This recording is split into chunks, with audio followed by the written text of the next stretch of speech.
ગોંડલ શહેરમાં દબાણ હટાવવાની કાર્યવાહી દરમિયાન એક વેપારી સાથે થયેલી બોલાચાલીનો વિડીયો હાલ ચર્ચામાં આવ્યો છે। કાર્યવાહી દરમિયાન એક વેપારીને અપશબ્દો બોલાયા હોવાનો વિડીયો સોશિયલ મીડિયામાં વાયરલ થતા લોકોમાં રોષ જોવા મળી રહ્યો છે।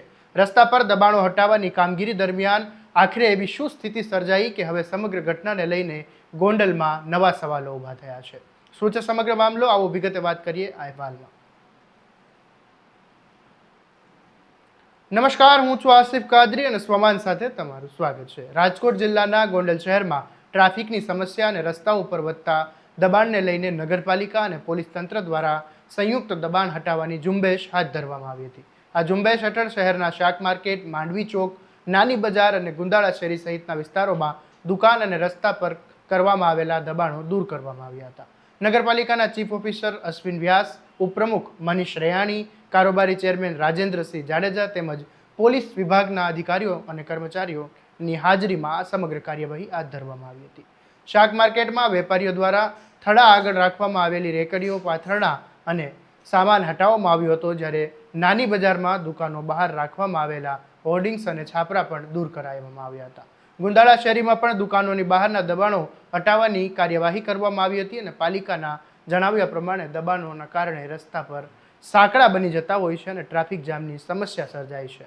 પરંતુ આ સમગ્ર કાર્યવાહી વચ્ચે એક વિડીયો સામે આવ્યો, જેણે આખી ઘટનાને નવો વળાંક આપી દીધો। વાયરલ વિડીયોમાં કાર્યવાહી દરમિયાન એક વેપારી સાથે બોલાચાલી થાય છે અને બોલાચાલીમાં ખુદ નગરપાલિકાના ઉપપ્રમુખ જ વેપારીને અપશબ્દો બોલતા દેખાઈ રહ્યા છે। આ વિડીયો સોશિયલ મીડિયામાં વાયરલ થતાં લોકોમાં ચર્ચા શરૂ થઈ છે। અનેક લોકો સવાલ ઉઠાવી રહ્યા છે કે કાયદાનું પાલન કરાવવું જરૂરી છે, પરંતુ શું સામાન્ય વેપારી સાથે આવી ભાષામાં વાત કરવી યોગ્ય છે? નાના વેપારીઓનું કહેવું છે કે તેઓ દબાણ દૂર કરવાની કાર્યવાહીનો વિરોધ કરતા નથી, પરંતુ કાર્યવાહી દરમિયાન માન સન્માન જળવાઈ રહે એ પણ એટલું જ જરૂરી છે। વર્ષોથી રોજીરોટી માટે મહેનત કરતા વેપારીઓ સાથે જ જો જાહેરમાં અપમાનજનક ભાષાનો ઉપયોગ થાય તો તે સ્વીકાર્ય ન હોઈ શકે। બીજી તરફ નગરપાલિકાનું કહેવું છે કે શહેરને દબાણ મુક્ત બનાવવા માટે આ અભિયાન સતત ચાલુ રહેશે। ટ્રાફિકની સમસ્યા દૂર કરવા અને રાહદારીઓને સરળ અવરજવર મળી રહે તે માટે વેપારીઓને પણ સહકાર આપવો પડશે।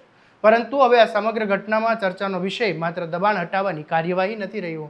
ચર્ચા એ પણ છે કે કાયદો અમલમાં મૂકતી વખતે ભાષા અને વર્તનનું પણ એટલું જ મહત્વ હોવું જોઈએ, કારણ કે જનતા દ્વારા ચૂંટાયેલા પ્રતિનિધિઓ જ અને જવાબદાર અધિકારીઓ પાસે લોકો સંયમિત અને જવાબદાર વર્તનની અપેક્ષા રાખે છે। હવે જોવાનું એ રહેશે કે વાયરલ થયેલા વિડીયો અંગે કોઈ પક્ષ તરફથી સ્પષ્ટતા કરવામાં આવે છે કે નહીં, અને જો વેપારીના આરોપમાં તથ્ય હશે તો આગળ શું કાર્યવાહી થાય છે તે જોવું રહ્યું। હાલ ગોંડલમાં દબાણ હટાવવાની કાર્યવાહી કરતા આ વિડીયો વધુ ચર્ચાનું કેન્દ્ર બન્યો છે। ત્યારે આ મામલે તમારું શું કહેવું છે અમને કોમેન્ટ બોક્સમાં જરૂરથી જણાવજો, અને આવા જ દરેક અપડેટ માટે તમારા સ્વમાનને લાઇક, શેર અને સબસ્ક્રાઇબ કરવાનું ભૂલતા નહીં।